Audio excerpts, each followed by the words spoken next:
Hi friends, SSC CGL-ന് repeated ആയിട്ട് ചോദിച്ചിട്ടുള്ള 5 important ആയിട്ടുള്ള ഇഡിയംസിനെ പരിചയപ്പെടാം. ബൈറ്റ് ദ ബുള്ളറ്റ് എന്നുള്ളതാണ് ആദ്യത്തെ ഇഡിയം.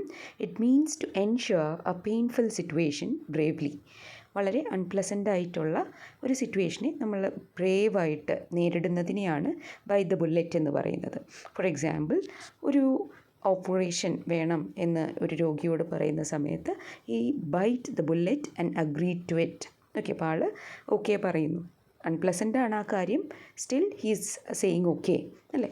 അപ്പോൾ ആ ഒരു സിറ്റുവേഷനിലാണ് നമ്മൾ ബൈറ്റ് ദ ബുള്ളറ്റ് എന്നുള്ള ഈഡിയം യൂസ് ചെയ്യുന്നത്.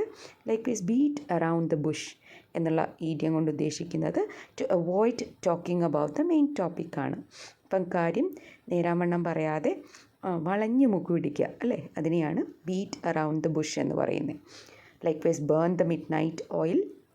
It means to work or study very late into the night. Okay, രാത്രിയൊക്കെ ഉറക്കമൊഴിഞ്ഞിരുന്ന് പഠിക്കുക അല്ലെങ്കിൽ പണിയെടുക്കുക, അതിനെയാണ് burn the midnight oil എന്നതുകൊണ്ട് ഉദ്ദേശിക്കുന്നത്.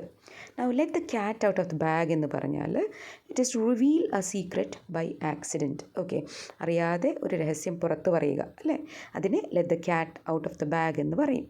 Like vice once in a blue moon എന്ന് പറഞ്ഞാൽ വളരെ റെയറായിട്ട് നടക്കുന്ന ഒരു കാര്യത്തെ സൂചിപ്പിക്കാനായിട്ട് യൂസ് ചെയ്യുന്ന ഈഡിയമാണ്. Okay, right. Happy learning.